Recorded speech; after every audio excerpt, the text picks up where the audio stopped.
You feeling a little bit down, like you've been passed over for that promotion that you thought you deserved, or you thought that you were, you know, loved by your community and they would support you in continuing in the position that you had, even though you refused the bigger promotion because you know you're not Episcopal material, right? And then you realize that you wished that you hadn't lost that position, that the people didn't love you as much as they thought they did, and there would maybe was a way to get your old job back. What would you do if someone offered to buy your soul? Welcome to the Mosaic Ark.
So yeah, would you sell your soul to the devil to get your old job back?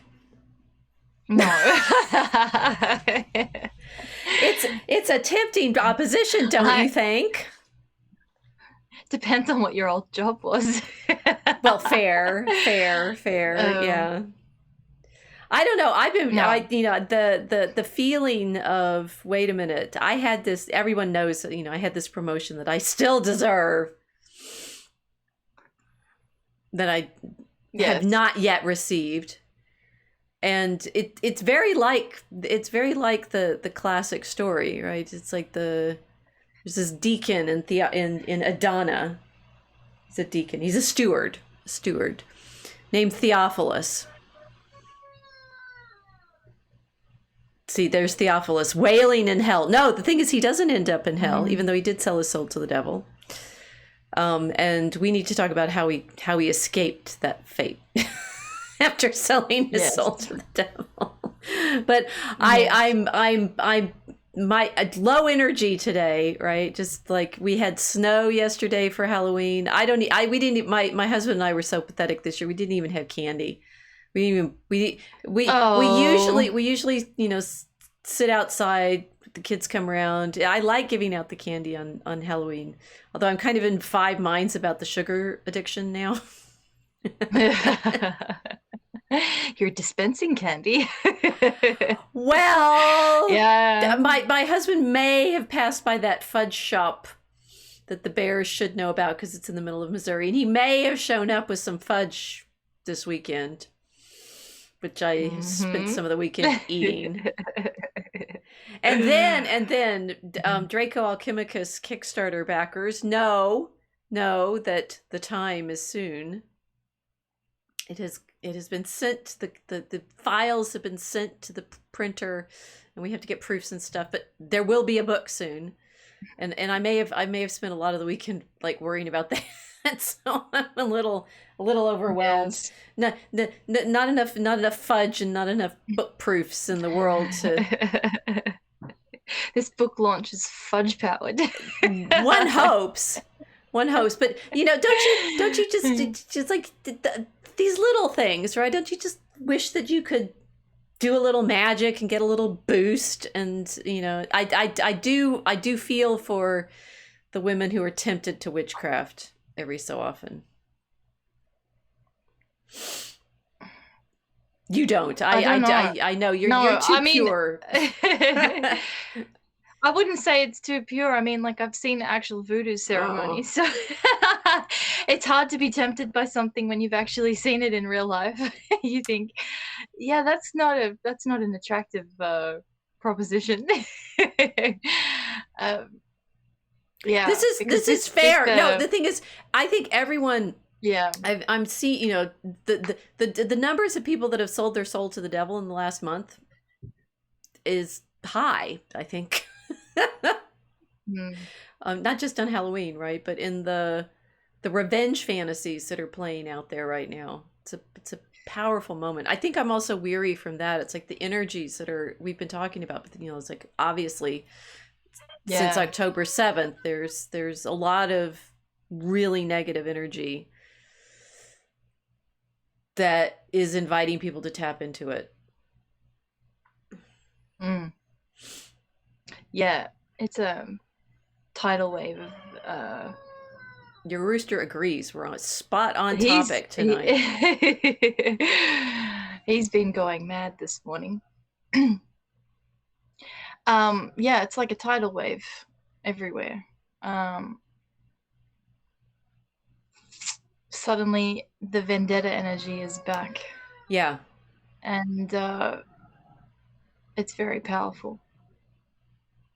I mean, people have been talking about how I was just talking to one of my friends today, and she was saying, you know, all of these people that had an appropriate perspective on other conflicts that we've had to deal with over the last few years are suddenly caught up in this one. And I was like, the demons are just waiting. They're waiting to find something to start triggering people so that they pick sides in the way that the demons feed on, which is make sure that whichever side you're deciding to be on, I mean, as I always say, demonize the opposite party and then Yes. claim that you're anti this or anti that if you don't take the right side. And it's like you just feel the spiraling power of this. It's hard to fight. Yeah, it is. It's very difficult to fight.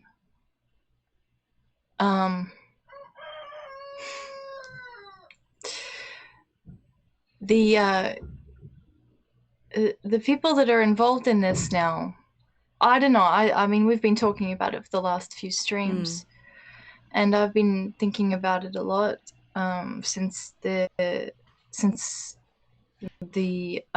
invasion started, because now it's an invasion because Israel have begun the ground invasion of the Gaza Strip. I mean, the difficulty is that everybody's approaching it in a kind of it's a vendetta abacus. You did this, you did this. It's eye for an eye measurement of the situation. Right. We're called to exit that viewpoint by our Lord specifically, and I think it's because he knows that if you cannot exit that, you're essentially feeding this demonization process, and you're feeding demonic thirst for conflict. And it's terrifying to watch everybody rush to take sides, to demonize either of them, when the more that I'm looking at footage of everybody discussing this, there's no acknowledgement of the amount of propaganda that's been pumped into the two populations to get them to this point. And the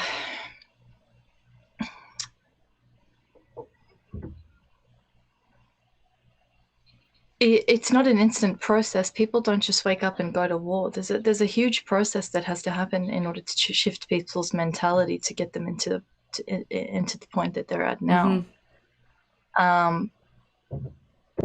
So, I mean, it's like the war is a voodoo ceremony. You start off with the assembly of people, and then there's an introduction of a drum beat. You know, it's like the media is beating the drums. It's like the war drums, and everybody gets built up into a frenzy until there's a complete loss of rationality. And I think, it's kind of appropriate that we've picked the topic we've picked today, because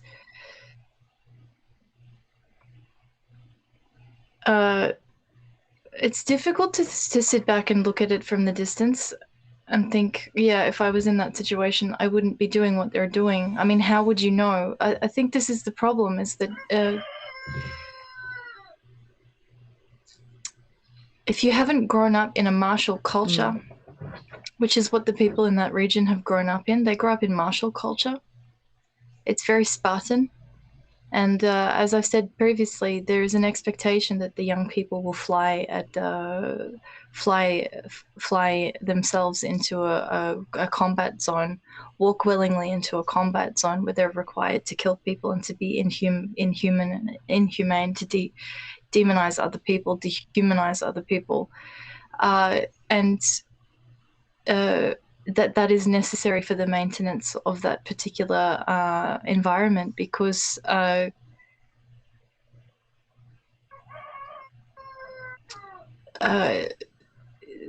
they're there in service to a system in the same way that other people are servicing a system. I think hopefully this is making some sense. Like the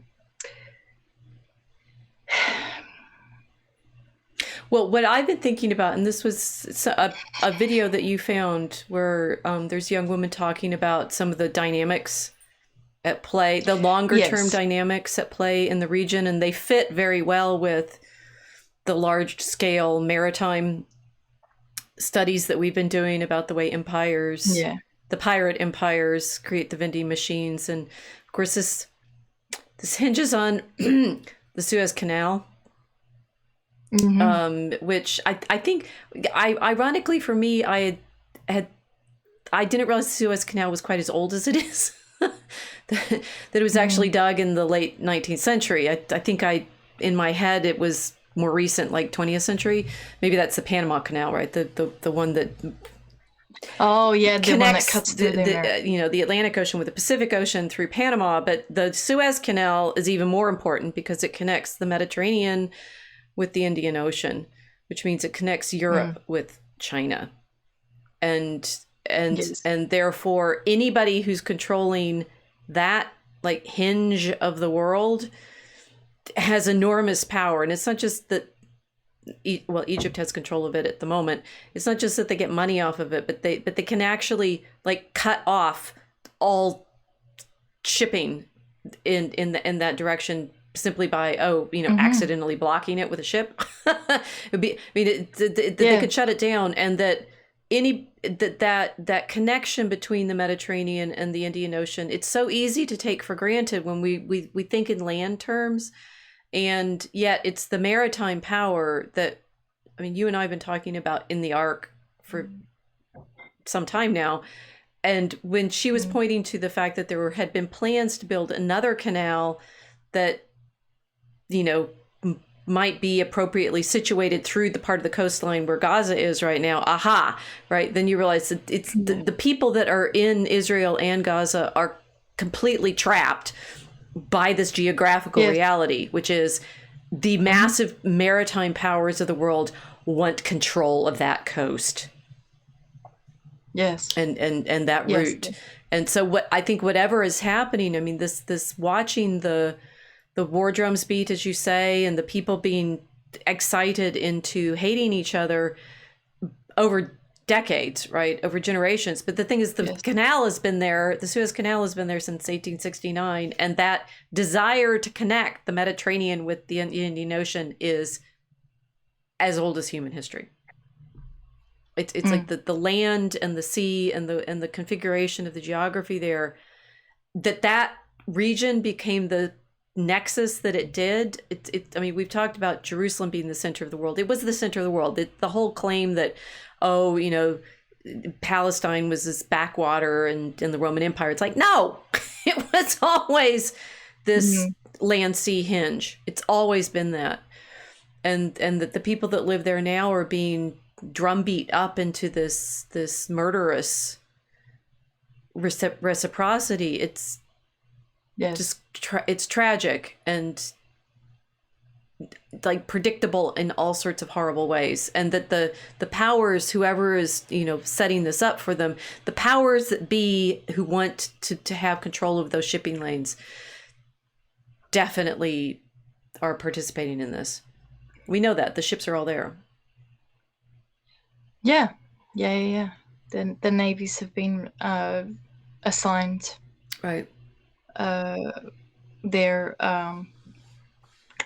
orders to go there and to guard the oceans, guard the seas. Guard the waters. Which is ironic, since theoretically this is just about Israel's desire to control the Gaza Strip from not being invaded by Hamas people, right? It's like, then what are all those ships doing? It's like the desire to keep escalating it. I mean, that we can see that propaganda in all of the media. It's like, oh, war is now becoming inevitable, and you're like, what? Like, which demon wants that? Yes. Yeah. Yeah, the claim of inevitability. Nothing's inevitable. Everybody could decide to have a ceasefire today, have a discussion about what's happened. But it's not a rational process. This isn't a dialectical problem anymore. Just like a voodoo ceremony is not a dialectical problem anymore. We're witnessing complete loss of rationality in real time.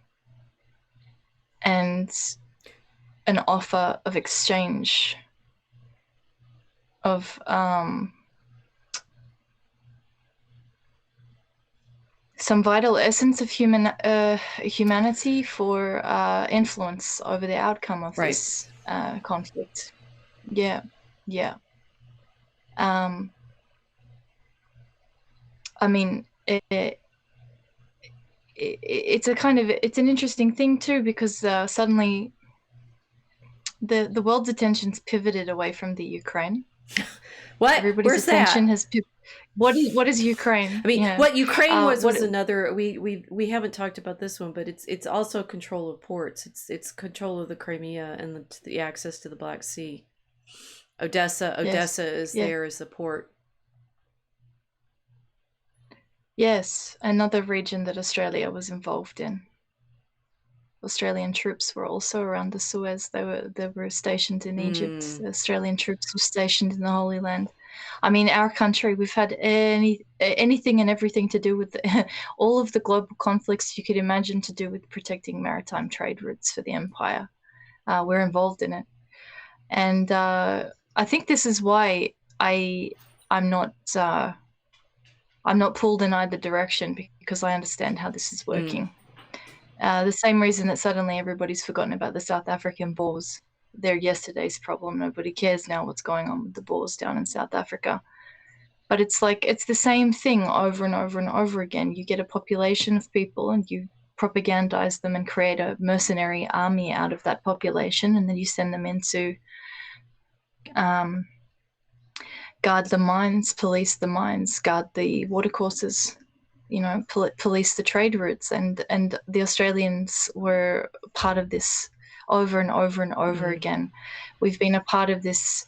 So I think it's because of this I understand the danger that is there, the trap that is set for everybody in taking a side and saying, I mean, this isn't to deny war crimes, but to actually proclaim that you're taking a side in this conflict is to feed it. Right. Because the people that have been propagandized to become mercenaries or militaries require hatred to fuel that drumbeat for the entire conflict to be pushed. Well, I'm curious about the. I mean, we've also seen people talking about being a collective in a different way, and this sort of energy that comes from collective populations. The mystical term being the egregores, right? The ones that inhabit the cities, and you can feel this as it is a sort of problem. It's like one thing we haven't talked through yet in our discussions is, what are angels and demons? What is Satan? what kind of being or entity or reality are these energies. But feeling people. I mean, I can see them when people get caught by one of them, and you're talking about this, that, or the other, and you take a side that's different from the one that the entity has, and it's like there's this fury, right? How I'm not recently, but I have sat across from people that are in that kind of rage before, and I'm like, it's very powerful. Yeah, it is. The narrative demons, how's that? Right? The ones that say, how can you take any side but the one that I know is the one that powers me.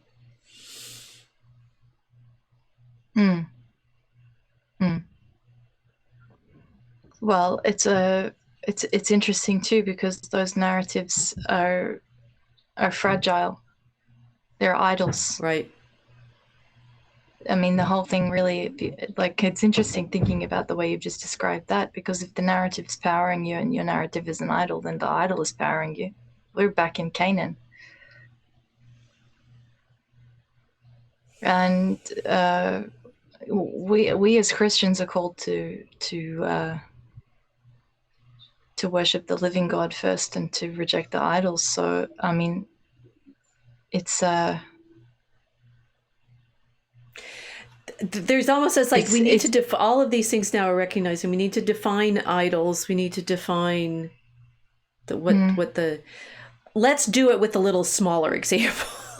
Okay. So I'll go to the story that we've actually been promising to tell you all so many times, and we keep avoiding it. We're gonna do Theophilus finally, which is for those of you not. We've been baiting them with this for about 7 weeks. And now we finally know on All Saints Day for me, All Souls Day for you. It's time to tell you what penance looks like, and how we actually get out of these contracts that Satan we need to tell the story and to set it up a little bit. It's a Theophilus story, but it's in fact at the background of all contract with the devil tropes, right? It's this story where someone sells his soul to the devil, and with an actual contract, right? With like sign it with blood and stuff like Faust, and there's more recent versions of it too. The Devil and Daniel Webster. There's one of these early 20th century movies and such. It's like or maybe there's a Tom Cruise movie, I'm pretty sure, where he's invited to, not Eyes Wide Shut. There's another one. Anytime you're in the presence of one of these stories of, sell your soul to the devil and get blah, blah, blah, blah, blah. This is the story that's in the background of it. It's the oldest version of it. And in the version that, the sort of longest version that we have of it is in fact the oldest one in Latin. It's a like Dark Ages story, 8th or 9th century, but it's set in the East in Syria, or Cilicians, right? Adana, right? And so it's actually topical to the region. I don't know. It's like, and it seems like it's useful to kind of work through the story, because what people think about what the characters do in it and how Theophilus gets out of this contract kind of matters. Yeah. Okay. So story time. We have right. So it is moderately long, so I'm not going to read the absolute whole thing. Our Halloween spooky story. That's right. Yeah, it's 15 pages in full. I'm not going to read all of it, but anyway. So it's the beginning, right? Before the invasion of the detestable Persians into the Roman Commonwealth, it came to pass that there lived in a city called Adana in the 2nd district of the Cilicians a certain steward of God's holy church named Theophilus, who was distinguished by his morals and mode of living. Quietly, with all moderation, he managed most excellently the sheepfold of Christ and the business pertaining to the church, so that the bishop, because of his happy discretion, depended upon him in all business of the church and of the people in general. Wherefore all great and small were grateful to him and esteemed him highly, For to the orphans, the naked, and the needy he had administered alms very prudently. So it all starts off well for Theophilus, right? He's the bishop. He's held in high esteem by the bishop, given this responsible position as steward, responsible for giving the money out, right? He's basically your aid worker for the church, or he does the nonprofit work, yeah. NGOs and the Red Cross and I don't know all of the aid services, right? He's responsible, okay. But the bishop died, and inasmuch as all the clergy and all the people esteemed the steward highly and recognized his diligence, they resolved immediately and by common consent to make him bishop. And when their solemn resolution was made known, they sent it to the metropolitan. When he received the petition, when the virtues of the steward had been made clear, he agreed to grant the petition, and directing that the steward nominated should be promoted to bishop, ordered him to be summoned. Okay, so this is great, right? He's served well, and so the people say, we'd like him to be our bishop. But when the metropolitan's letter had been received, Theophilus at first delayed his going, asking everyone not to compel him to become bishop, asserting that he was satisfied to remain steward and protesting that he was unworthy of such an office of such honor. But as the people insisted, he was taken by the arm, led to the metropolitan, received with joy. The consecration was to begin, but the vicar, prostrating himself on the floor and embracing the feet of the metropolitan, prayed that no such thing should be done to him, protesting that he was wholly unworthy of the rank of bishop and that he was conscious of his own sins. And when he had lain for a long time prostrate on the floor at the metropolitan's feet, he was given 3 days' time to consider. After the third day, he was summoned again, but nevertheless the steward protested that he was unworthy to ascend the steps of such a throne.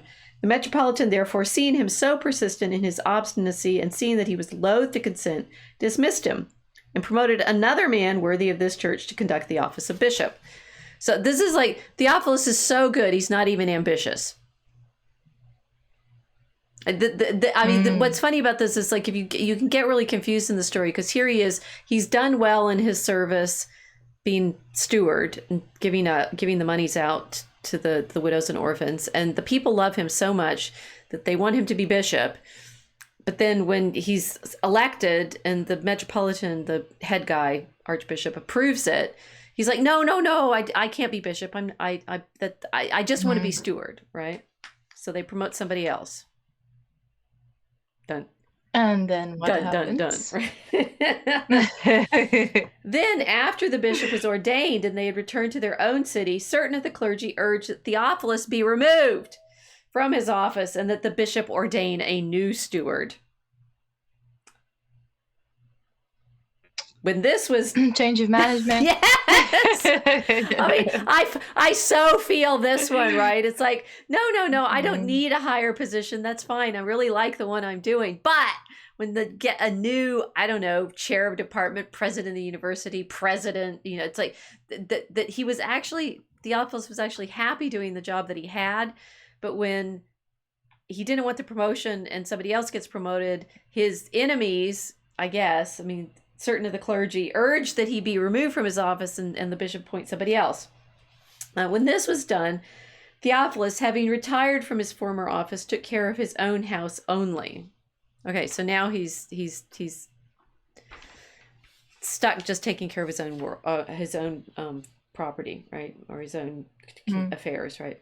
Therefore, the cunning enemy and envious foe of the human race, seeing this man living modestly and passing the time in good deeds, made his heart to beat with perverse thoughts, instilling into him jealousy of the steward's power and the desire of honor, and inclined him towards such abominable and wicked counsels that he sought not for divine but human glory, and strove for vain and transitory honor more than divine, so much so that he even demanded the aid of sorcerers.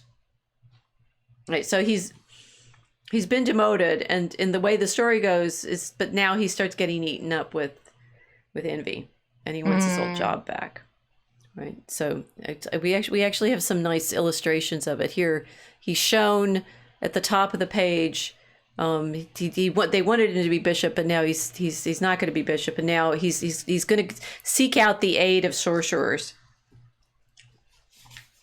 which gets us now into hot water with this story. Who would Oh they well. be?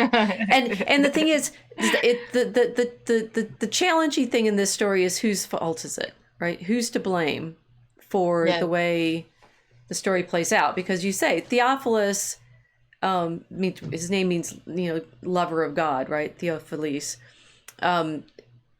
He was happy doing what he was doing. Then he was given the promotion that you think everybody, but he wasn't ambitious, so he says no, and then he gets replaced, right? He's stuck with having lost the thing that he actually liked. Mm. At which point he gets tempted. Now there was in that city a certain wicked Jew, a practicer of all sorts of diabolical arts, who had already plunged many into the deep pit of perdition by his unchristian counsels.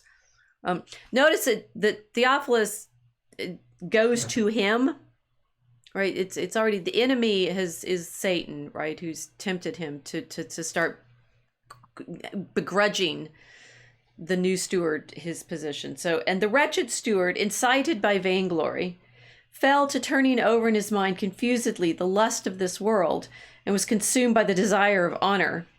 So with all haste he proceeded by night to the aforesaid Jew, and knocking at the door sought admission.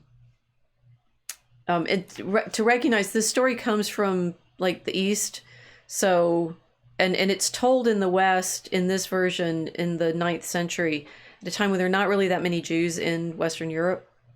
And so that this is we know that there are Jewish communities, for example, in Constantinople at the time in the empire, and this story is set in Cilicia in the East, and it's the time the Persian and Roman conflict suggests it's like the 7th century or something like that, right? So this is before many of the relationships that are more famous for people who know medieval history about the Crusades and stuff. This is all pre that, right?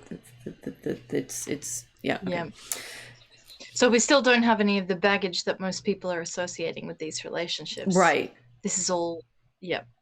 Although there's early Christian baggage of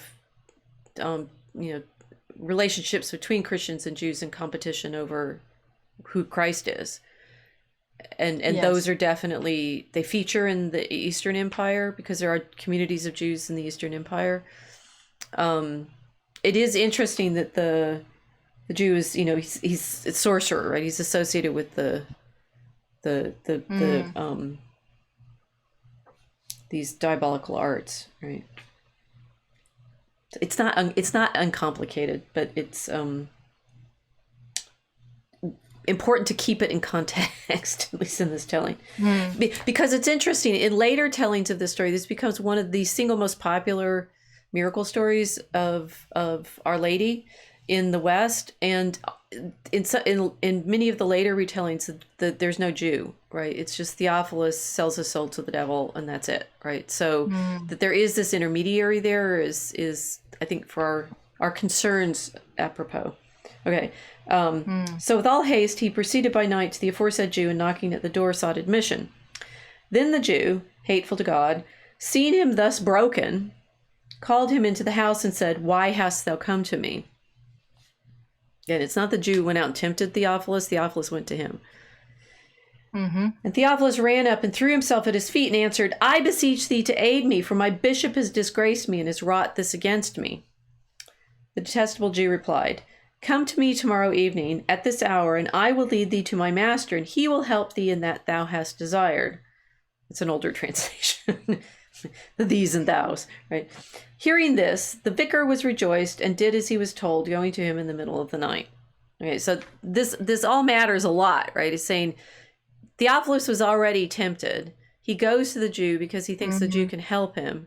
And the Jew has to say, "Why are you here?" Right? It's not like the Jew went and tempted him to say, "Oh, I see that you've been thrown out of your stewardship. I can help you." Theophilus went to him in the first place.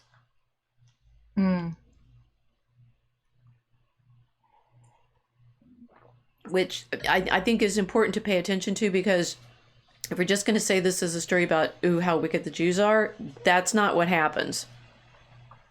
Theophilus goes to him.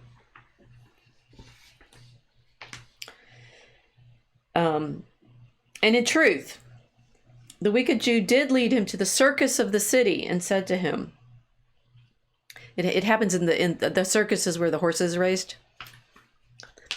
This is topical for Draco Alchemicus, don't you know? I was going to say, I'm hearing his horse races. Okay, and now we're getting to the scene that we have on screen, right, from the manuscript. Yes.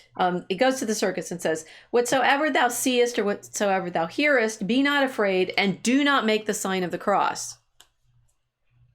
We also, there was something in, Visual Capitalist yesterday, I think. Maybe it was that, saying, what are the top rated horror movies, like best grossing ever? And guess what one was the most? I would not have guessed this, right? I would have thought it was It or something like that, or Jaws. The top grossing ever horror movie.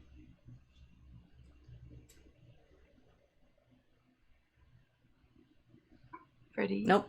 Like a Nightmare on Elm Street. The Exorcist. I was surprised. I was like, I've never seen it. I'm too scared, right? But it's like, so the Jew tells him, do not make the sign of the cross, whatever you see. Okay. So they go to the circus. After Theophilus on his part had promised this, the Jew showed him suddenly creatures clad in white robes. There's going to be a quiz, so pay attention. And since you're my only like speaker here, we've lost a large part of our audience. I'm in the quiz now, just by default. What? Get in here, everyone. Get in there, everyone. Well, Casey's in there. She can answer too. Okay, so creatures clad in white robes, with a multitude of candlesticks, uttering loud cries, and seated in their midst, the prince. You said you'd seen voodoo ceremonies. Did it look anything like this? Circus, candles. No, okay, no candles. No candles. No, okay. No circus, no candles. But a large group of people. No white robes, actually. I can describe the scene to you if you like later. But shall I? So let's see what this one looks like in the. Lots of soda bottles. Lots of soda bottles. Well, this one's got candlesticks and white robes. Okay. Yeah, this is creepier. This is creepier? Okay. Yeah. It was the devil and his minions. The hapless Jew holding the steward by the hand, as he does in the pictures here. They're very well illustrated. Led him to this infamous assembly. And the devil said to him, to the Jew, "Why hast thou brought this man to us?"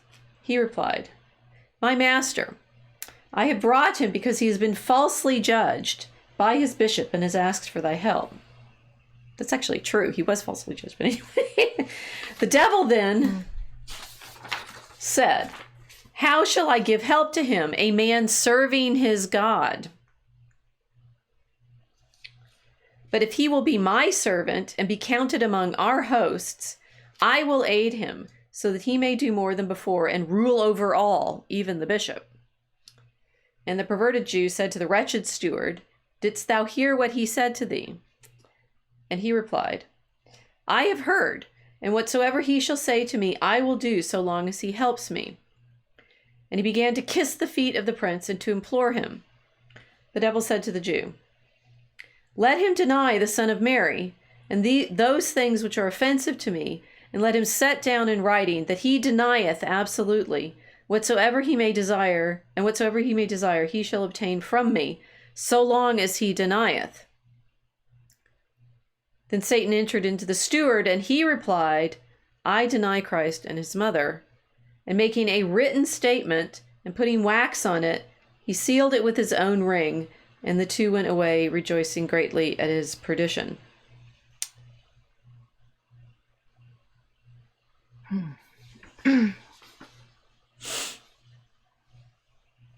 He gets his job back. It's interesting. It's interesting that the offer is that he can influence the placement of the clergy. Yeah. Mm. But the details, I like this version of it because it's so, I mean, one, it's saying this is a 9th century version, so there's all sorts of details in here that make sense in a later period once we go through them, which is kind of interesting, but are strange to find in a 9th century context, right? But the saying the creatures clad in white robes and a multitude of candlesticks, in the midst of them the devil, and they're in the circus, right? And the Jew is there bringing Theophilus to Satan, but it's all Theophilus is doing, as it were, what happens.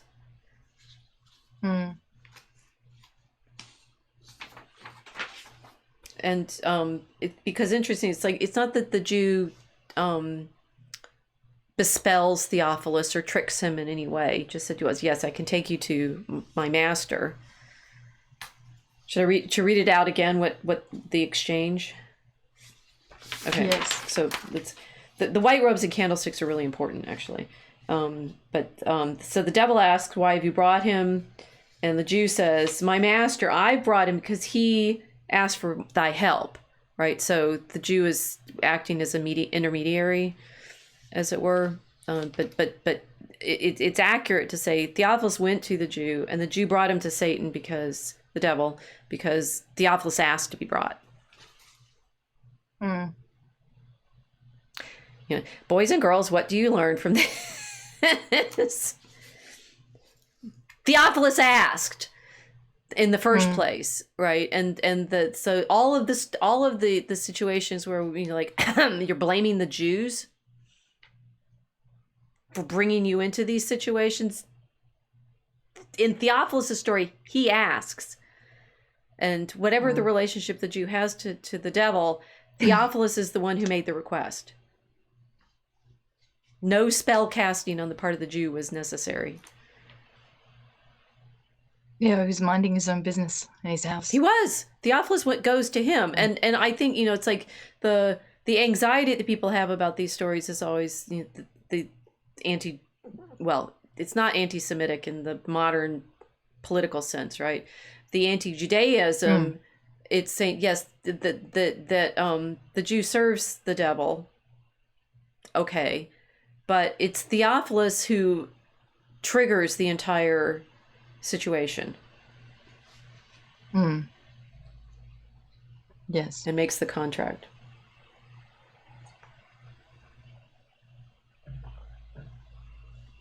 In this, he's requested the services of an agent. Yes. He went to the agent. The agent did what he asked, took him to his master, and then he switches masters. And it's the Satan is the devil. It says the devil, and then Satan. There is a bit of interesting distinction here between Satan and the devil, right? It's the visible devil that you can see in this ceremony, and Satan is the spirit that enters into him so that he denies Christ.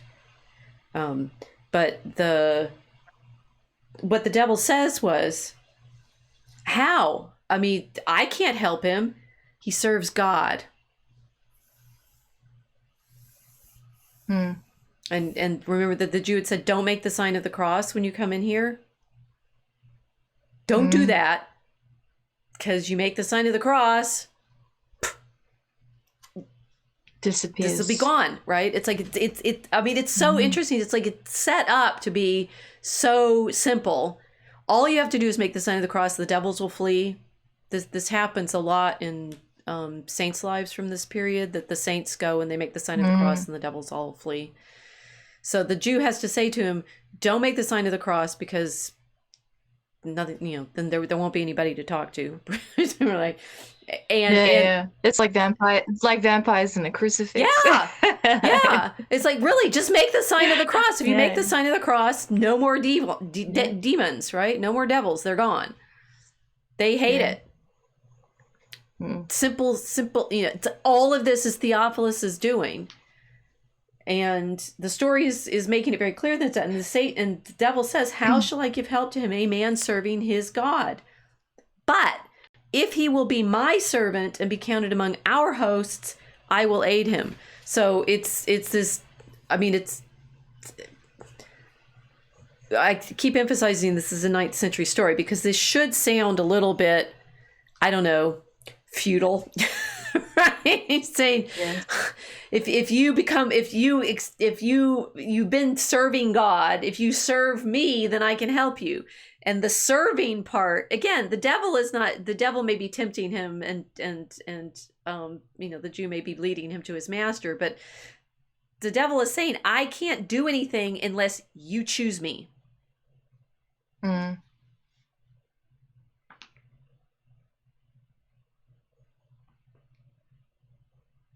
I mean, that's pretty intense, right? The devil has zero power over Theophilus. Even the Jew has zero power over Theophilus. Nobody has any power over Theophilus. He did this, right? It's profound. Yes, isn't it? It is profound. His allegiance prevented the devil from having the influence. Exactly. Yeah. As long as he serves God, devil has no influence over him. And the Jew says to him, did you hear what he said to thee? There is this interesting element in the devil is talking to the Jew rather than to Theophilus. It's like he can't even see him. Or he can only talk to the Jew as long as the Jew is in his service. And Theophilus has no interactions with him until he makes his own choice, right? That Theophilus makes a choice. And Theophilus says, yes, I've heard. It's like being... Oh, sorry. It's like being jumped into a gang, like the way they're describing it. I won't talk to them. People, like they're not in the family yet. This is very like mafioso kind of feeling there. Yeah. I mean, the service element is so powerful. And again, it's curious that this is an Eastern story. This is the 9th century version of it. So it's before all of the familiar sort of, knightly performances of vassalage and things like that. And yet it's clearly, which I'm going to give you a twist on for anybody who cares about what feudalism is, that it's all hinging on, do you serve Christ or me? The sort of service element, servant of Christ, and is very powerful. And Theophilus says, well, I'll do it as long as he helps me. So then he's starting, it's like, I'll bargain with him. I'll be his servant if he helps me.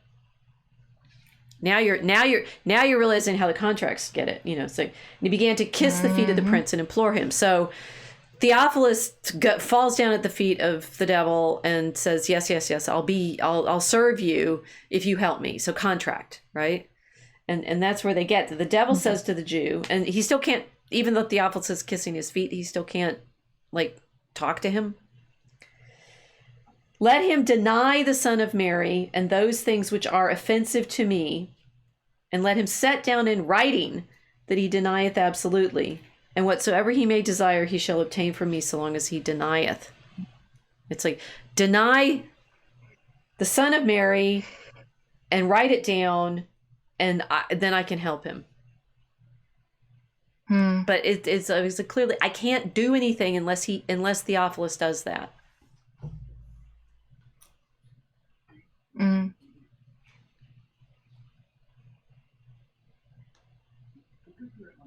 The choice, the active choice. Right. Yeah. And that's like and then Satan enters into the steward, so the enemy, the spirit of the enemy, however, whatever we mean by that, right? The Satan, the adversary. I deny Christ and his mother, and making a written statement and putting wax on it, which is also just fascinating because the sealing with wax is again, we think of it as typically a high medieval, but this is apparently the older version. He sealed it with his own ring, and the two went away rejoicing greatly at his perdition. And he gets his job back.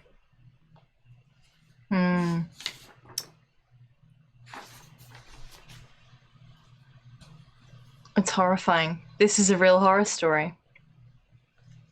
How so?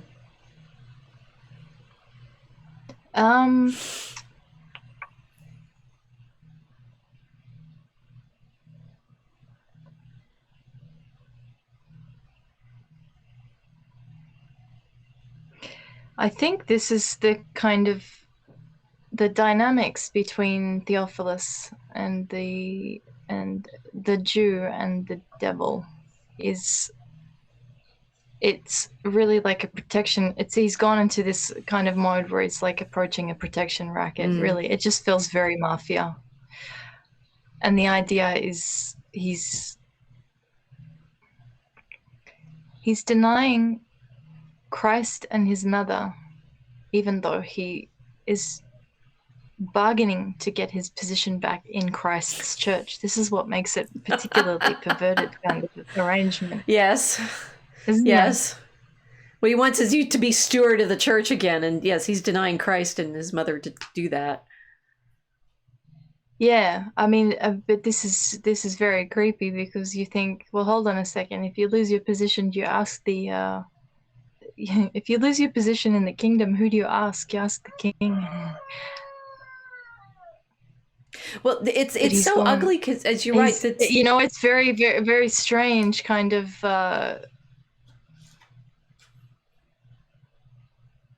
thing to switch allegiances to get the position within the church itself.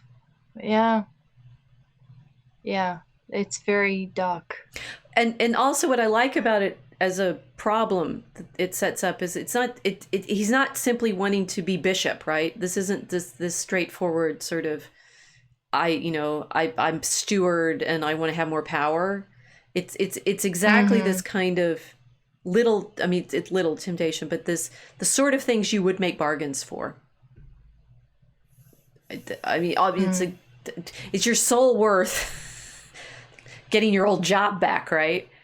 It's like, wait a minute.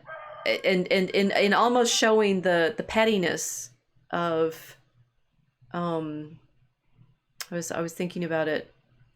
When we're frustrated, like if you feel frustrated at why I spent the weekend being frustrated about why wasn't the manuscript, the book ready and stuff like that. And it's like, what I would give to get out of this little moment of irritation, or you're frustrated with, your colleagues in your work, or, the people in your office or something like that. If only I could Theophilus doesn't even want anything big. He just wants his old job back.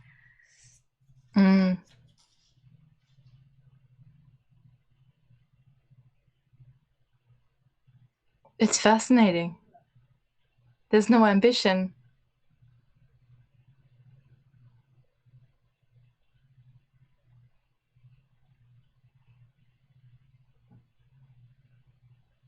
Yeah, he's it's bizarre.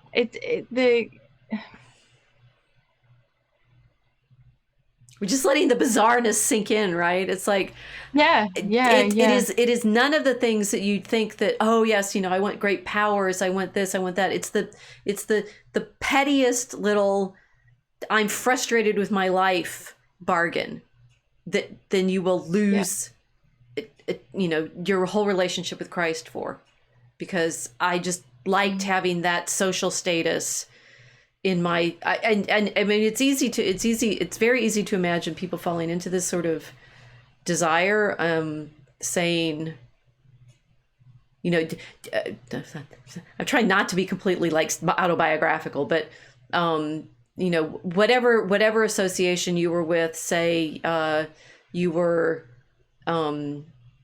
in some kind of, it's like being some kind of community service sort of thing. The person that was always responsible for bringing the donuts, right? And you really like being the person who was responsible for bringing the donuts. And then somebody new comes along in your situation and she starts bringing the donuts. And now they don't need your donuts anymore. And so you don't have to bring the donuts anymore. You can just go off and, take care of your own stuff. And you want to be the one that brings the donuts. Yeah. And so you sell your soul to get that back. That's so human. But that's such a human frustration too. I mean, it's like most. That was off the top of my head. I've never been the person who brought the donuts, but I'm trying to get to the feel of how slighted we can feel at losing just a little bit of our previous status. I think that's what I'm trying to get at, and that how many of the temptations that we are involved in are like that, right? And I'm wondering too. This is still the hanging over us of what's going on in the Holy Land right now. The degree to which people behave like this at all levels, right? You're a little bit slighted by like you were saying, the mafia feeling. It's like you disrespected me, right? Which, I mean, we have talked about the need for hierarchy and things like that, and this isn't that. This isn't like a not wanting hierarchy problem. It's the pettiness of the revenge cycle, which is not when your babies have been murdered, but it's the people will get spiraled up into it with even less. Oh yeah. Yeah. It could be that guy keeps parking in my car park spot. Exactly. Yeah. And I so want the respect that I felt like I deserved back. And you're making bargains with the devil over that. Yeah, it's a territoriality over trivialities. Not the big things. Not the Gaza Strip. Yeah, but I space. think people are just as petty at all levels. I'm certain. I mean, you can see this sometimes in historical moments when someone's slighted over something like that, and so he goes like war to destroy the whole nation because of some weird slight. You're going like, really? You destroyed your entire people over that? Yes. Yeah, they I'm thinking of some examples here.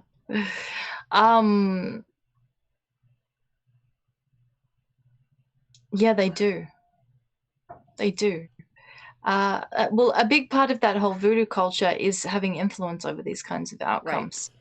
I mean, I should probably say this on the record in this stream. I didn't go there willingly. I didn't trot off like Theophilus, like deliberately trying to go there. That's not what happened, okay? I did not know what I was being invited to go to. And then after realizing what I was in, I left with the person who was accompanying me. And that was the last time that I was there. So yes, but the desire is for control of outcome, and the desire is for influence over the unseen things that are, I suppose, like using that particular ritual as an example, and then looking at the situation in Theophilus, it's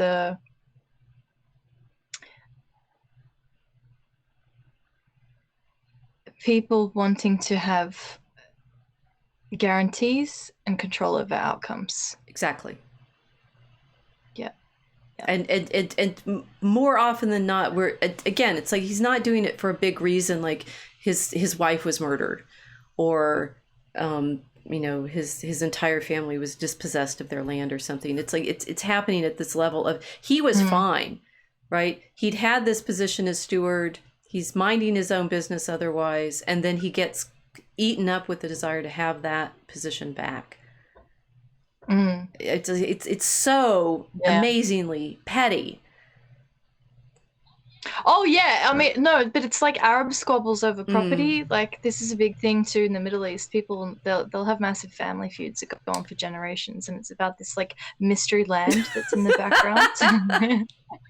Everyone's always talking about this plot of land in MENA countries. Like anyone who watches this, if you're from a MENA country, you'll know what I'm talking about. There's always this plot of land.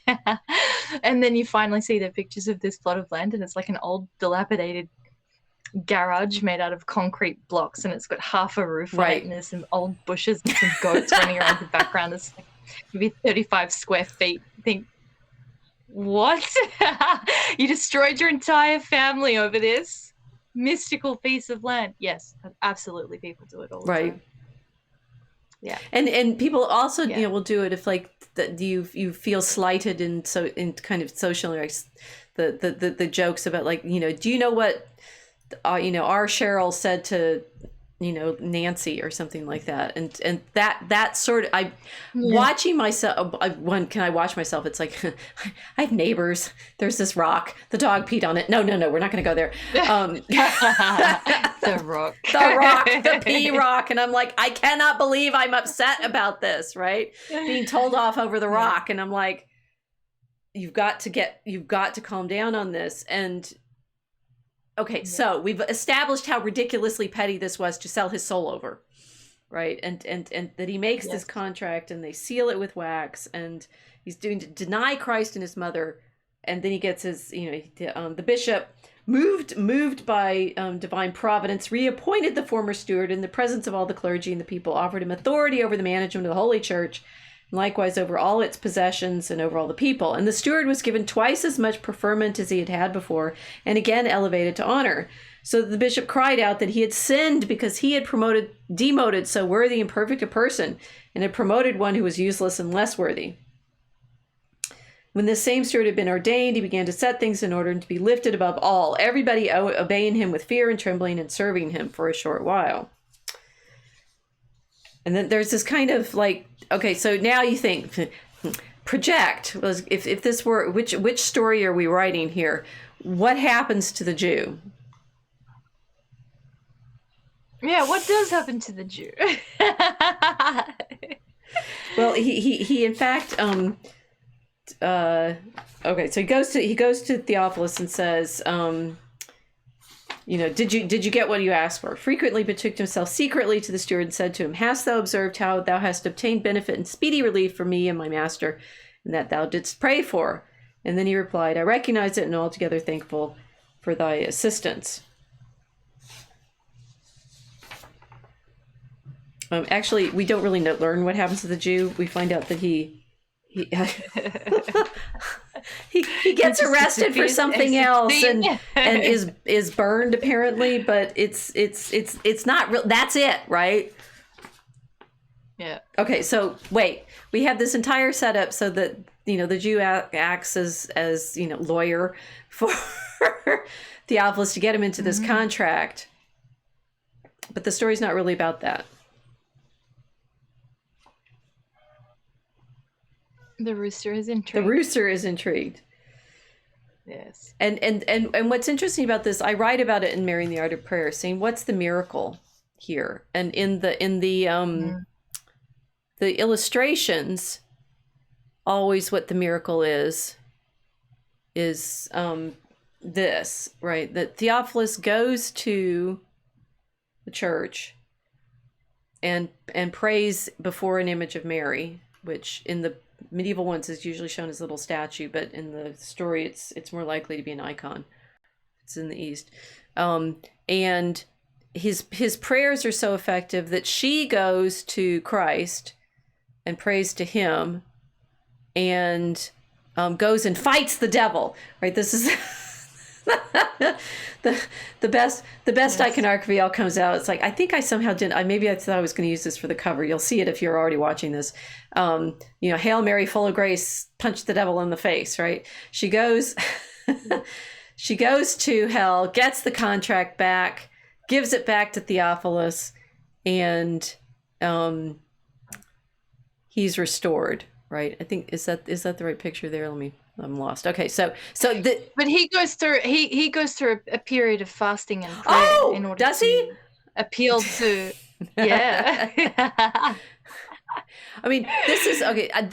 Right now, what I'm showing you is is like Mary goes to hell, gets the contract back from the devil, and the miracle, usually in the way in which the pictures are shown. I've got a lot of pictures here. I'll show you some more pictures. Is that she gets the contract back after he signs it. And here she is with the contract, right? And so it's Mary gets the contract back, and that's the miracle, right? Oh wait, maybe not. It's And that, it's like if it was this was a movie, that is the dramatic thing that you'd have to happen, right? It's like he prays, Mary shows up, he says, "Oh no, I did wrong." She says, "Okay, I'll get the contract back," and the whole thing revolves around wresting this contract away from the devil in hell. mm.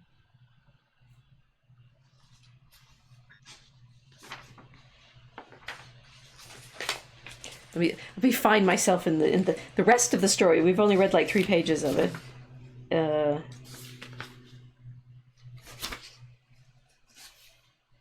So there's the It goes on and on. I have to figure out where the bits I'll read. Right? Okay. Yes. Well, I was going to say, I mean, how did he pray to Mary?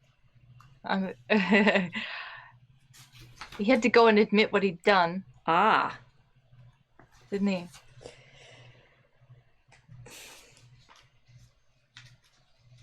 And then Well, what's interesting about it is, remember, he's denied Christ and his mother. Mm-hmm. So the stereotypical version of all of this should be God should want to have vengeance on him, right? God should show up and say, "You denied my mother and me. Burn." That would be the fire and brimstone telling. Yes, and it would always be the. I'll go back to, there is a picture of Christ in Majesty here. It's I mean, all of these are the caricatures of the way we expect the story to play out. Is, God is going to say, "You're doomed. You denied me. You signed this contract. That's it. You're stuck." And that Mary, I mean, interesting, that's always that Mary somehow changes God's mind, and she, boss girl that she is, gets the contract back, and it's her miracle. I'm building this up so that everybody pays attention. Right? And when he remained a short time in such vanity and in the deep pit of denial, God, the creator of all and our Redeemer, who doth not desire the death of sinners, but rather their conversion and life, mindful of his former way of living, and in what manner he had served God's holy church, and that he had ministered abundantly to the widows, the orphans, and the needy, did not despise his creature, but granted him the conversion of repentance. And having turned away in his heart from such arrogance and denial, and having regained a state of sober-mindedness, Theophilus, he began to humble his spirit and be troubled by the things which he had done, and he devoted himself to fasting, prayers, and vigils, reflecting on many things, and seeing himself cheated of salvation, meditating on the torments of eternal fire, and the fire that is not quenched in the passing of the soul, the gnashing of teeth, and the worm that dieth not. Turning over all these things in his mind with fearful apprehension, groaning with bitter tears, he said, "O miserable wretch that I am, what have I done? What have I wrought? Whither shall I turn now? I am laden with luxury, in order that I may make my soul safe. Where shall I, unhappy sinner, go? I have denied my Christ and his holy mother, and have made myself a servant of the devil through an impious pact in my own handwriting. Who thinkest thou will be able to retrieve that from the hand of the destroyer, the devil, and succor me? Why did I have to become acquainted with that vilest of Jews who should be burned?" Well, he went to him, right? For this same Jew had been condemned a short time before by law and judge. Okay, so it's like it's not even like, he says, "Why did I have to go there?" Why indeed? Thus they are rewarded who forsake our Lord and Master and follow after the devil. Go ahead. No, I was going to say it could be read like he should be burned. He's basically justifying the sentence that's already been carried out. Right. As if to say, yeah, he deserved it. So it's, Right. But there's a bit of scapegoating there. Yes, definitely. But he gets to the better point. "For what did it profit me, the temporal advantage and the vain arrogance of this world? Woe to me, wretch! In what manner have I lost the light and entered into darkness? I was well off when I had retired to the management of my own affairs." See, he was fine, right? It's like all he wanted back was that prestige that he had as steward. He hadn't even, been deprived of it. It's not Job, right? Yeah. Why have I sought for the sake of vainglory and empty fame to consign my wretched soul to Gehenna? What aid shall I pray for, who am cheated of aid by the devil? I, who am guilty of this thing, I am the cause of my soul's perdition, the betrayer of my salvation. He goes on and on and on in this vein for a while, right? It's like, I did it. By what means have this been enslaved? I did it. And while he disputed these things with his own soul, and while these seeds of salvation were being sown in his heart, God, who is alone pious and merciful, who despises not his own creature, but is a staff to him, encompassed him with the following thoughts. Then the steward said, although I know that I have denied the Son of God, born of the Holy Immaculate Ever Virgin Mother Mary, our Lord Jesus Christ, and Mary herself, through that Jew whom I came to know in an evil moment, nevertheless, I shall go to that same Mother of the Lord, holy, glorious, resplendent, and her alone I shall entreat with all my heart and soul, and I will pray and fast in her holy temple without ceasing until I obtain mercy through her on the day of judgment. And then in fact, most of the text of this is him bewailing what he's done. He points to saying, why did I get involved with the Jew? But he recognizes it's his own fault. You can't blame the guy who wrote the contract out for you. You did it, Theophilus. Right, and it is interesting in the way that the storyteller. This is well, it's said to be a certain Eutychianus, but it's translated by Paul the Deacon into Latin. That God is doing the nudging all along, which is very interesting. It's like God recognizes that that Theophilus had been a good steward prior to this contract that he made, and God keeps nudging him. I mean, it is quite lovely saying it's like the salvation's already there. God is trying to get Theophilus's attention, and then Theophilus does go and pray in the temple for 40 days, and then Mary shows up. But the miracle has kind of already happened before she even appears, because the miracle, and I talk through this in my book, or saying the miracle is the nudge that God gives him to turn to repentance. It's kind of like everything that follows after that is follow out. It's like playing things out, but that God loves him and wants him back. There's no need. God has no need for revenge. He doesn't want the vengeance. Right. He wants the repentance. It's very beautiful.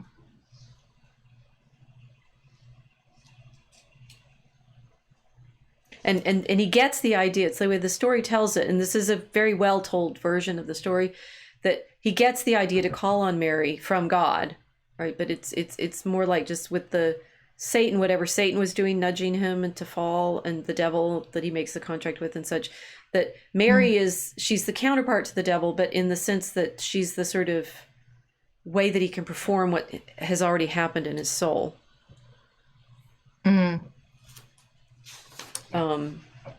So he spends a good 40 days and 40 nights fasting and praying and entreating her, and then she appears to him. But the miracles in fact already happened, which was he turned back. It's like God nudges him, and he's there to do the penance, to do the fasting and praying, and then she shows up. And you get a speech from her talking about, how she won't see her son defamed by insults. But he says to her, he gives this long list of other people who have sinned and been repentant. So imagine she's shown up and he's talking to her. Having an example in those who previously sinned against thy Son, our Lord, and have won remission of their sins through penitence, I presume for that reason to approach thee. For if it were not through penitence, Rahab the prostitute had not been saved. If it were not by penitence, how did David, falling into the pit of fornication and homicide, after receiving the gift of prophecy, after being made king, and after the testimony of the Lord, obtain not only indulgence for his great sins, but likewise the gift of prophecy? by showing his repentance and his word. If it were not by penitence, your rooster needs to crow right now. How was it? Rooster, come on.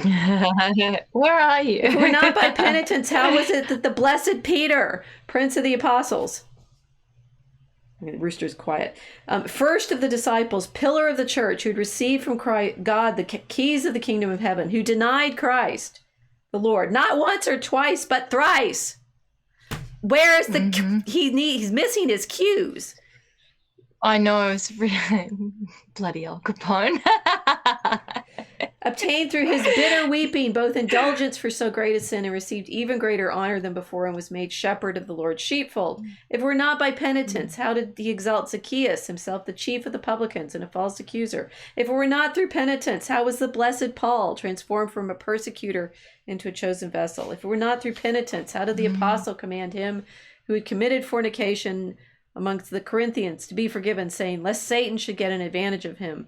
If we're not by penitence, how did Cyprian, who had done so many evil things, who cut open pregnant women and was completely entangled in infamy, hasten to penitence and greatly strengthened by Saint Justina, receive not only remission of such great sins, but likewise obtain the crown of martyrdom?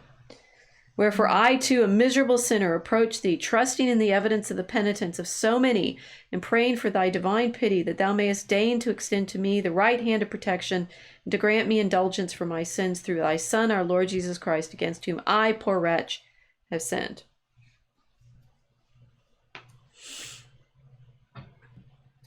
I've forgotten about that last example. It reminds me of the icon of Saint Justina. She's the one that's engaged with Cyprian, the sorcerer. The Coptic Orthodox iconography often shows Saint Justina shredding something which looks like a contract. Actually, it's a magical papyrus that he's prepared. Nice. Okay.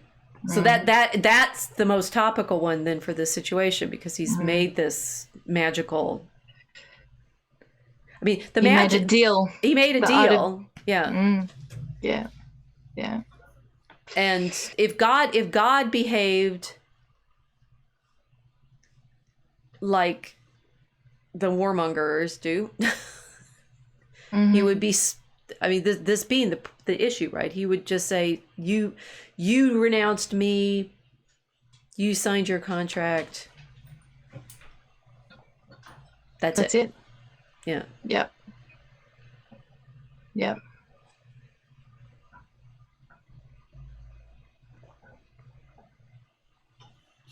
We wouldn't have the apostles, or the prophets, or the saints, or the martyrs. We wouldn't have anybody. I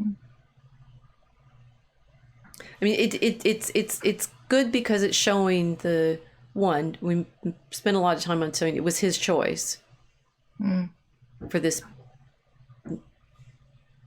slight, this thing that he wanted vengeance for, which was just being slighted in his service to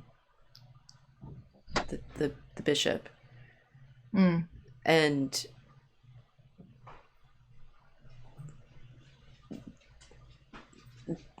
the just result is that he's bound by his contract.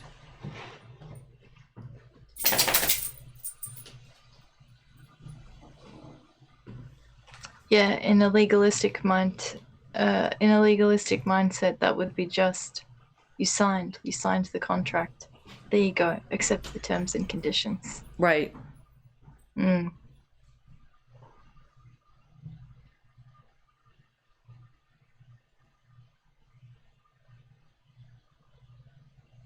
But then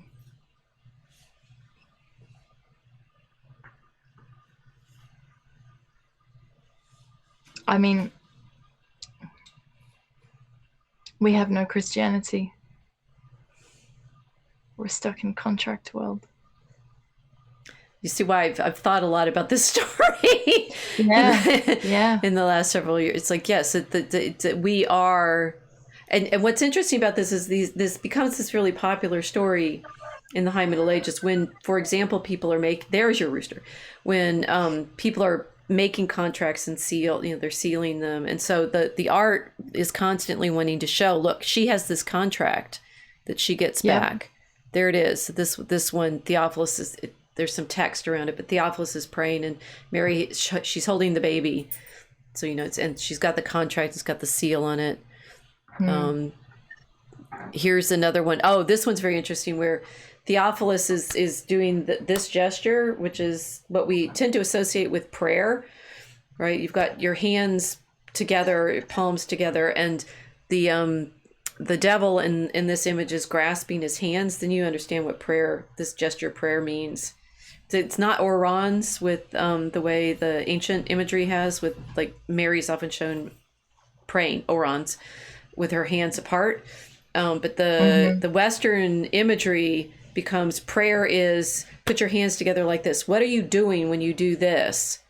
And this is what the iconography is really interested in. Let me see if I can find another one. He's constant whenever he pledges himself to the devil. This is the only one I have like that. That's like that. This prayer gesture is showing that you are. It's like the Lord grasps our hands on either side. We're praying. We're serving. Right, and he's given himself up to serve the devil. Our prayer gesture is literally saying we're servants of God, or vassals of God. And instead he's taken a contract and he's done the vassalage gesture to the devil instead. So you've bound yourself both legally and in homage. Yep, there it is. Which maybe we talked about a little bit. He's done homage to the devil. Yeah. Right? Yeah. That's what it means. That's why it's so important when they're going through that whole exchange about, you will set down in writing that you deny Christ and his mother. Serve me instead. And there's the whole, Milton with his, Satan says non serviam, I will not serve. But this is where it comes from. It's the Christians should serve Christ. And Theophilus instead does this thing, well, I'll serve you. I'll serve the devil. And the contract is there to recognize that gesture, right? It's even the gesture is more important than the contract. We're actually going to get to how the contract is just an artifact of the gesture. Yes. Yeah. Okay. Yeah. Yes, that makes sense. So when Mary comes back with the contract that she gets the contract away from the devil and puts it back on Theophilus's breast. But before we get to that, to go back in the pictures, because I like this other one better. It's more he's kneeling before her statue. She's appeared to him. She's going to go to Christ and talk to him. But she says, okay, well, that's all great. You've made your plea through the example of these other penitents who justly would, like Peter having denied Christ. And so she says, all right, confess to me, O man, that the Son whom I bore and whom thou hast denied is Christ, the Son of the living God, who will come to judge the quick and the dead, and I will entreat him for thee and support thee. And I mean, and that the formulation there is not just confess he's God, right? Confess he's Christ, the Son of the living God. Acknowledge him as the Christ. Which means that this is a very ancient story, because that's the competition between the Jews and the Christians on whether they acknowledge him as Christ. Yes. Yes. It's a messianic contest. Yeah. Right. Yeah. So it's saying you can confess that he's Christ, the Son of the living God. He will judge, and I'll entreat him for. It's like recognizing Christ as the Messiah, as the judge, is what she demands of Theophilus if he wants her to go plead for him. So confess he's Christ. And Stuart replied, how can I do this? I've defiled. This is actually worth reading. Okay, so how shall I presume, my ever blessed lady, I who am unhappy and unworthy, who have a sordid and polluted mouth, who have denied thy Son and our Lord, and have been tripped up by the vain desires of this world. And not this alone, but I have also defiled that which I had for the relief of my soul. I mean the holy cross and the holy baptism which I received by signing that writ of most bitter abnegation. I mean, that it's very important that he says, I've denied not just Christ and his mother, but I've defiled the cross in my baptism by signing that writ. Which then we go back to what was so significant about the arrangement in the circus with the devil and the other people in his court that they saw. They're wearing white and they're surrounded by candlesticks. It's the Christians wear white robes at baptism, right? They're surrounded by the candlesticks like you'd see in Revelation when they're surrounded by the candlesticks of the temple. It's like in the circus, this anti-temple, now the rooster agrees with me, is the we are bound to Christ by our baptism, by our chrismating, by the signing, right? We're signed with the cross at our baptism. We belong to him. The renouncing that and that writ, it's very interesting that it becomes this writ with the seal and so forth as an anti-baptism, right? This contract that he enters into is a denial of his proper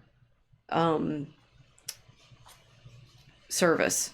And also the sacrament. And the sacrament of baptism is really important here. And this is, again, it's 9th century. It's before penance is recognized in scholastic terms as a sacrament and stuff like that. But the sense of the power of being baptized, you're being marked as Christ.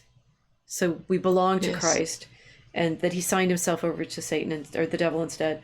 Then the Holy and Immaculate Virgin Mary, Mother of God, said, only do thou come and acknowledge him, for he is merciful and will accept the tears of thy repentance, just as of all those who come to him in purity and truth. For because of this, he, though he is God, deigned to receive incarnation through me, with no weakening of the essence of his deity, in order that he might redeem mankind. And the way the story is tagged in, for example, Richard of Saint Laurent's big book on the praise of Mary, is Theophilus the penitent, right? It's like it's all that, and she says all you have to do is acknowledge him, acknowledge Christ, and that's it, right? You've like sold your soul to the devil, made contracts, everything, and he gives this Theophilus gives a long, I believe, I worship and glorify our Lord Jesus Christ, one of the Holy Trinity, the Son of the living God, who was born ineffably of the Father before the ages, but descended in recent times from heaven and was incarnated, the true God, by the Holy Ghost. Through thee, the Holy and Immaculate Virgin Mary, came forth for the salvation of men. I acknowledge him to be the perfect God and the perfect man, who condescended to suffer on account of us sinful men, to be spat upon and beaten with blows, and to have his hand stretched upon the living tree, like a good shepherd, laying down his life for us sinners. He was buried and rose again, ascended into heaven in the flesh which he received from thee, his most chaste and true mother, and shall come again in his sacred glory to judge the quick and the dead, and to render to each according to his works. He hath no need of an accuser, for when our works have been brought to trial, our consciences accuse or excuse us, and fire shall test what sort of work of each one is. I confess these things with my soul, my heart, and my body. I worship, adore, and embrace them, and with this my prayerful pledge, made with all the strength of my soul, bring me, Holy and Immaculate Virgin, Mother of God, to thy Son our Lord, and do not detest or despise the prayer of a sinner who hath been ravished, tripped up, and betrayed, but deliver me from the iniquity which hath seized upon me, and from the blast of the whirlwind which possessed me, and who am deprived of the grace of the Holy Spirit. And she says, okay, I'll go ask. and you start realizing this entire story is all basically about penance. He fasts and prays, but the penance is in his soul. It's like there's nothing else to be done except for confess Christ. And she says, I'll go. She comes back and says, your penance is sufficient. and you are, the Lord accepts it, and There's a thought there. There's nothing he has to do except for confess Christ, but not confess Christ as a prophet or confess Christ as a holy guru. right, It's specifically confessing him as the Messiah, right, the Son of God. right. Yes, this is a very, very important thing to emphasize over and over again, I think. Right. He's confessing. I mean, that's why Mary is. That's why Mary is the center. I mean, this is why I'm, obviously fascinated by the story, because she's the frame for the incarnation. He has to confess her, Christ, and his mother, because he has to confess the incarnation. Yes. Yeah. Without confessing the incarnation, you're stuck in the contract. You're stuck in contract world. And this is what the great thing about the contract. Yeah. So she comes back and says, "Man of God, sufficient is thy penitence, which thou hast shown to the Savior of all and God the Creator. For the Lord doth accept thy tears and granteth thy prayers. For my sake, if only thou wilt observe these things in thy heart towards Christ, the Son of the living God, until the day of thy death." She's like, your penance is accepted. Penitence is accepted. Yep.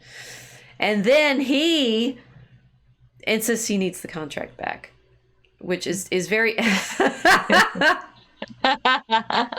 which is kind of funny. He's like, oh Theophilus. Yes, exactly. He's like, oh, but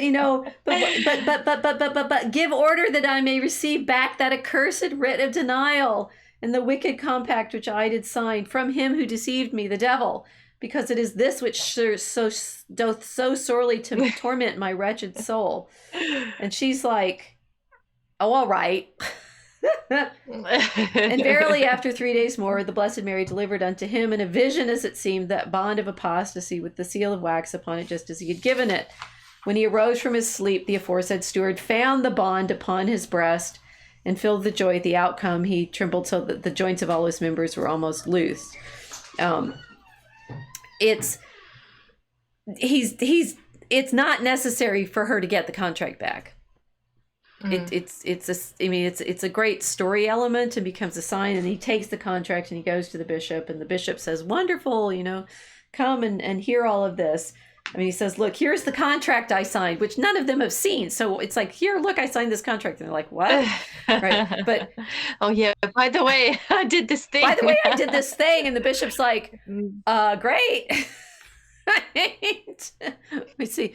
She gives him the contract back, and the bishop says, "Come, let us glorify our Lord. Come, all you Christians." And he goes. That Theophilus has to go to the bishop and say this all publicly. I think is also the thing that he gives them the whole story and says, but he says he threw himself at the feet of the most holy bishop and told him in minute detail of all that he had done. All that had been done by that execrable and pernicious Jew and sorcerer, of his own arrogance and denial, and the compact made because of the vainglory of this world, and of his confession to our Lord and Master Jesus Christ, and his penitence through miracles, and then of the unfailing fountain of the Immaculate Mother of God, by whose aid he received back that writing of most infamous denial. And holding it forth to the most holy bishop, he delivered the signed compact into his hands, and all wondered, right? But it's incredibly important that throughout all this, Theophilus knows that it was his own arrogance and denial that he has to do penance for. And Mary is like, "You're forgiven," and I need the contract back. She's like, "Okay, fine," right? But it to me it is wonderful and sort of telling that it's not it's not her wresting the contract from the devil that is the miracle. It's our salvation at all. No, it's the repentance. Yeah. He didn't attempt to blame the Jew for his contract. He didn't attempt to scapegoat anybody else. He just said, "Yes, I did this." Exactly. Yeah. Which is profound. He's consciously abandoned the scapegoating and the vendetta. of needing to get payback. Yes. Yeah. So the contract's there as a symbol of what he'd done, but the contract was never binding in the first place. Right. It's like he's forgiven, but even while the devil still holds the contract, the contract was irrelevant to his forgiveness.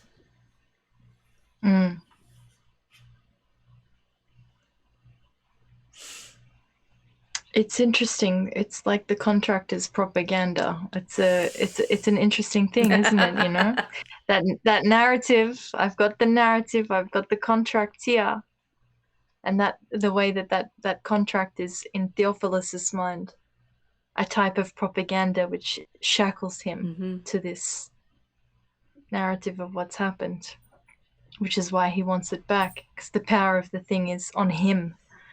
It's not between his relationship with Christ and his mother, because he'd already been forgiven. It's a very, very deep and interesting thing that he needs it. He needs it. It's useless. Right. This is to recognize the contract was never binding. Yeah. There was nothing. It was like to do this whole elaborate thing. It's like, and that's in Faust, right? And in the play. Oh, well, you signed in your blood. And of course, in Faust, in the Marlowe play, he doesn't repent at all. But the devil's always going to be showing up with contract and say, you signed this. It doesn't matter. The contract isn't even sealed, signed in your own blood. The devil has no power over us. Sign of the cross. Right? And it is interesting that the story makes such a big deal out of all of that. It's like it even though it turns into the one which we all think is like, oh, if you sign your soul to the devil, you're doomed, and the devil will come and claim you. The devil can't. No, it's a psyop. Yep. It's a psyop. You did this, so you can't go back. Right. You can't go back. Now you belong to me. It's just a psyop. Yeah. Yeah. Christ calls for repentance. Come home. But it's all... Contract means nothing. The contract means nothing. And all we have to do is turn back. And that's why that list of, this even Cyprian who was cutting open pregnant women. Yeah. Yeah. Peter, David and Rahab, the prostitute, David the adulterer, and betrayer, Peter the denier, Paul the persecutor, Cyprian the murderer of pregnant women. Yeah. God's not the one holding us away from God.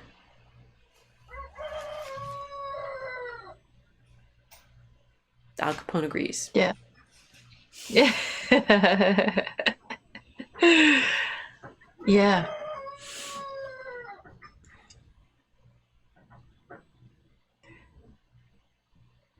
And there's some interesting details at the end. So the bishop gives a kind of thanksgiving, and you witness, and let us eat, be merry, for our brother who was dead and is alive again. He was lost and is found. So it's the prodigal son. Right, it's recognizing the truth of the parable, that the son comes back and is forgiven. Yes. After the steward had arisen, the bishop asked him to burn that most evil document, which was done. And when the people saw the accursed writing, the bond of denial, burned with fire, they began to shout with many tears, Kyrie eleison. And the bishop, making a sign with his hand that they should be silent, said, Peace be with you. And he began to celebrate the solemn rites of the Mass. After the service was completed and when the communion had been partaken of, the face of the venerable steward shone like the sun. And all who saw the sudden transfiguration of the man glorified God the more, who alone worketh such miracles. Which is an incredible image, right? Because he's like Moses on Sinai, right? His face shines. Or like Jesus when he's transfigured, that he's so forgiven, even though he denied Christ and his mother, that after Mass he's been, as it were, in the presence. Yes. And then coming to that venerable temple, the Mother of God, who delivered him from that execrable sin, he partook of a little food and then dissolved in body. He was overcome by weakness at the place where he's now buried, even though there where he saw that blessed vision. And he bent his head, remaining, as it were, transfixed in that place. After 3 days had passed, he kissed the brothers and delivered his blessed soul into the hands of the Son of God and the Immaculate Ever Virgin Mary. He distributed all his possessions to the poor, wisely disposing of them and glorifying God by such a confession, and departed to the Lord, in whom is the glory now and forever throughout all the ages of ages. Amen. So he, in fact, dies 3 days later, right? So there's this...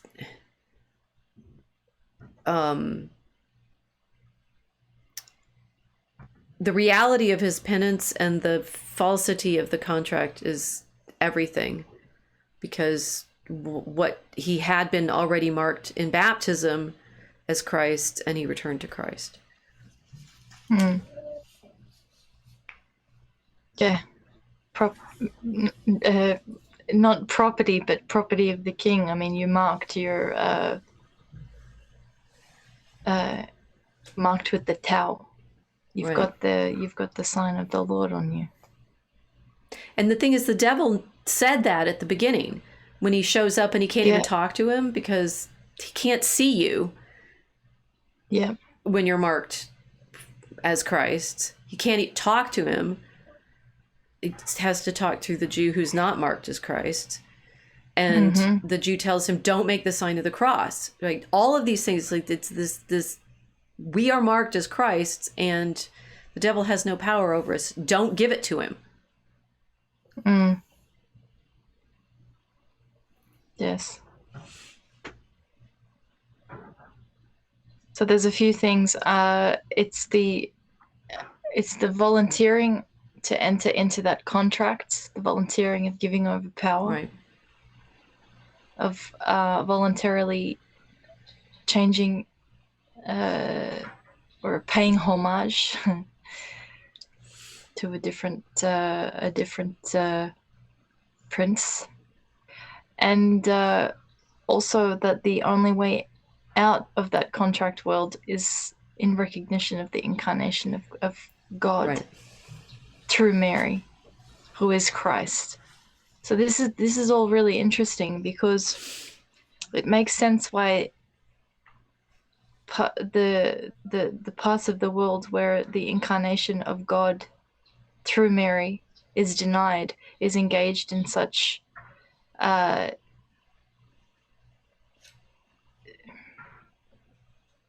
complicated contract feuding. Yes. With the obsession over vendetta, the obsession over the tiny patches of dirt everywhere that are endlessly fought over.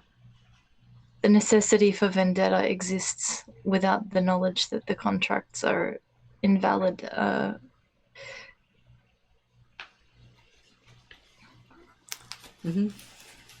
Yep.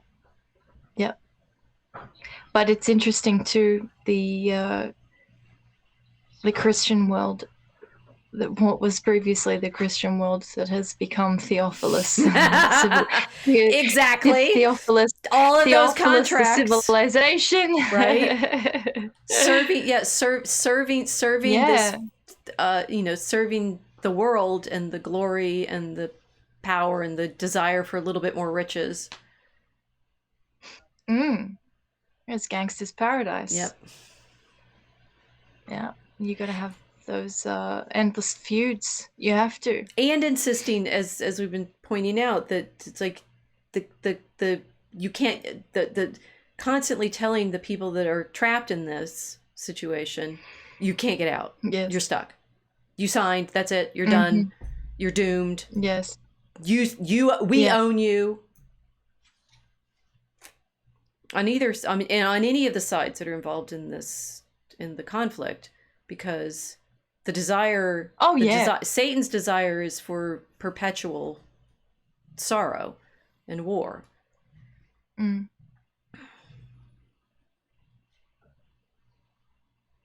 Well, this is a very common attitude now that we see even with people, like a conservative, liberal, it doesn't matter. It's that's the this was the whole problem with the virtue signaling in the first place. You've done this, you've said this, therefore you are never able to come back from this ever. Right.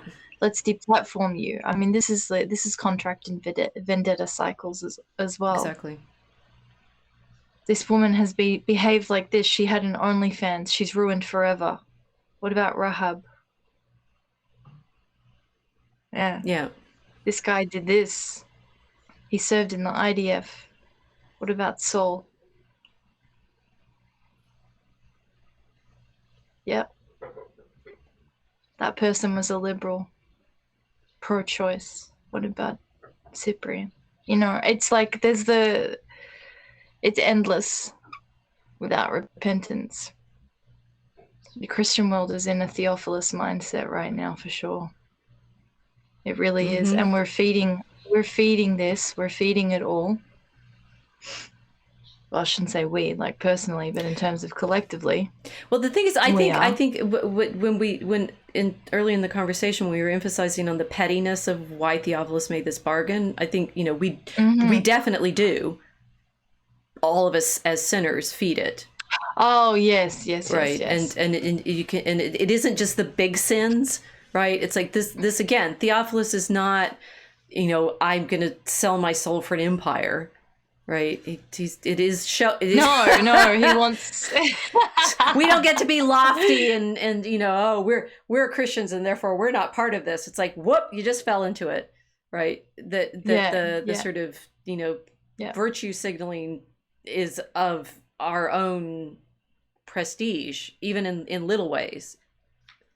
I think it is important that, again, it took me a long time, because when you see the story abbreviated and say, and you think it's Faust, it's like when in the Faust version, he signs his soul to the devil and he gets decades of magic powers, right? That's not what happens for Theophilus. It's not decades of magic powers. It's just his old job back.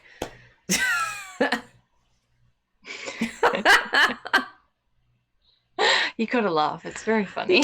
You do have to laugh, and you also have to recognize, like, we are Theophilus, as you're saying, right? It's not just we're in the contracts and we get trapped in these,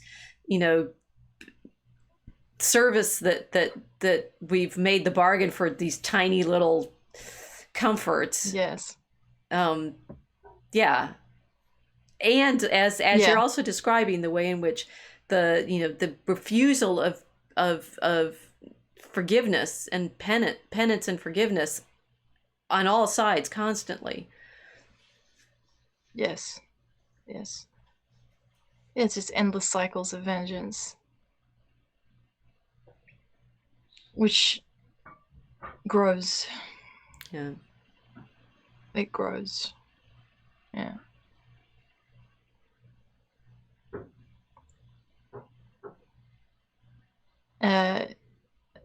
This I think that's probably the temptation. Is like, I have the receipts of this, you did this, I have the receipts of this. It's interesting because this is like this is a very social media kind of applicable problem, isn't it?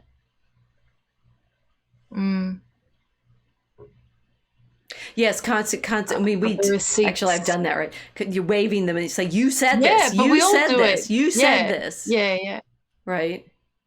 Which, Well, it's different because it's, instead of it just being spoken, now everything's being recorded. So it's like you're constantly just, you've got this big, I don't know, what's bigger than a contract? The Constitution? well, the Constitution is one of these kind of, it's written proof kind of thing. Yeah. And going to our media problem, it does help to have records when you've been gaslighted on stories, right? It does matter that Theophilus admits what he did, right?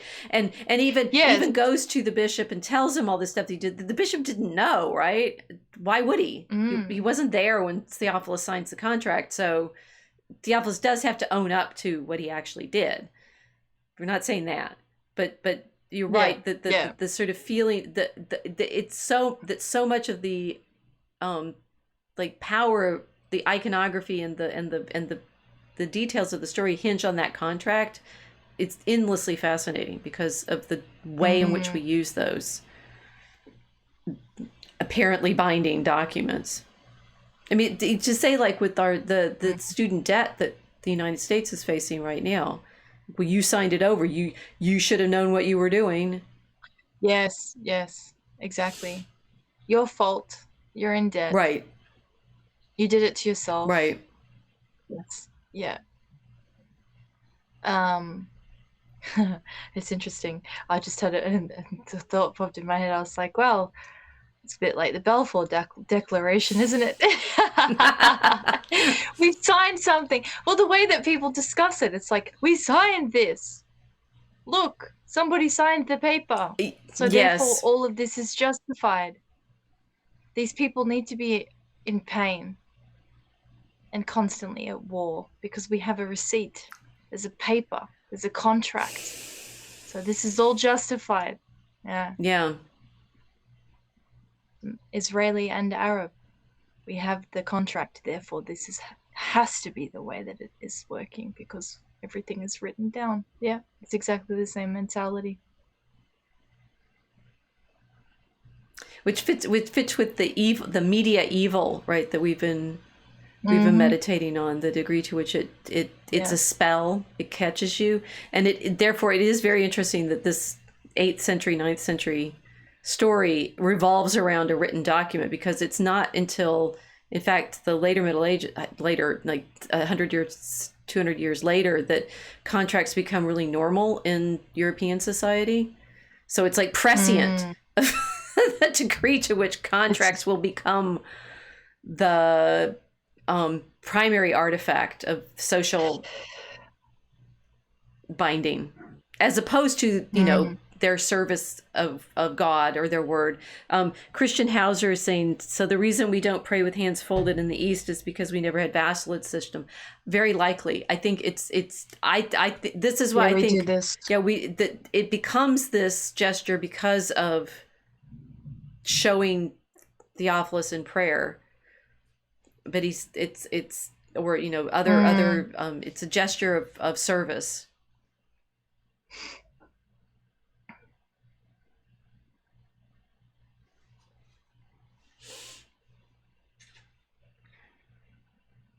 Yeah, I suppose that's a similar thing to the way that the East bows.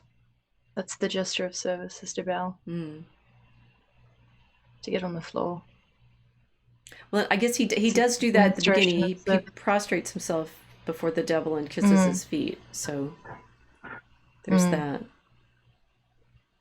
But it's in the art in the West that they start showing the hand clasp gesture. The hands. And then you realize, oh, that's what prayer is. It's offering yourself in service. And there's a really famous picture of a knight, making the gesture, and I think I've fallen into this mistake before myself too, because it circulates by itself in photographs. It's in fact showing him doing homage before his king. It's not a crusader in prayer, right? But it's hard for us to see that, because you're offering yourself to your Lord, and there's Theophilus offering himself to Satan instead, or the devil. Yeah. So prayer is homage. Homage. I love it. It is indeed. That one's for you. I love it. That one's for you. Yes. Very important. So the world has forgotten homage. So there's this very easy way out of all of this, is homage to Christ instead, and his mother, and recognizing the incarnation. Yes. Well, without the mother, there can't be the son in flesh. Yes, I'm still working on this article that I was talking about that we did several weeks ago. This is a slow-going article because I'm having to read the Latin, which is really, really difficult. But I'm packing it nicely to the point where recognizing her as the temple, which is also the temple imagery in the Theophilus story. I talk about more in Marrying the Art of Prayer. Right? You should all read my book, because I go through all of this in its great complexity.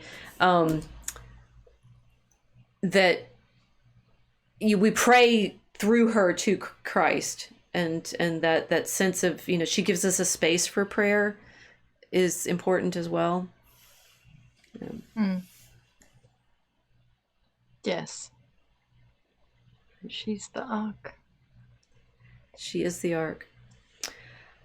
So with that thought, we pray for everyone in the Holy Land. We pray for the children of Israel. We pray for the children who have been killed by people who think they're bound by contracts not to repent.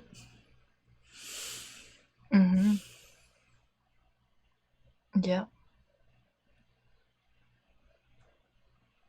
We do, in fact, pray that they all come to Christ, but we do that through prayer. Yeah. Citizenship is a contract. You're going to get us into trouble if we talk about that, aren't you? That other arc that's happening, that other arc that's talking about... Well, I think it's pertinent. I think that now would be the time to mention it, is that there are a lot of different contracts that we get offered. Yes. We being a magic word. And a lot of people dangle the contract of citizenship, and that can look a little similar to Theophilus's. If the terms and conditions of that citizenship require you to do things which are contrary to Christ. And I would pray that everybody that is feeling bound by those contracts realize that the Messiah has liberated us from all of this. Ultimately, we are in a kingdom. We're in Christ's kingdom. And his kingdom transcends the citizenship of this world. Yeah. Amen. I hope everybody's starting to realize why we call our podcast the Ark. I hope so. We've only been doing it for over a year. I don't know whether they get the full iconography of what it is to pray before Mary in presence of our Lord. Maybe we should do a very, very explicit. Yeah, maybe we just have to say stuff bluntly. We're working on it. We're working on it. We're learning on blurbs. We're learning on not being so Ridley as dragons. And thanks be to God that we are in our Lord Jesus Christ. Thanks for joining us.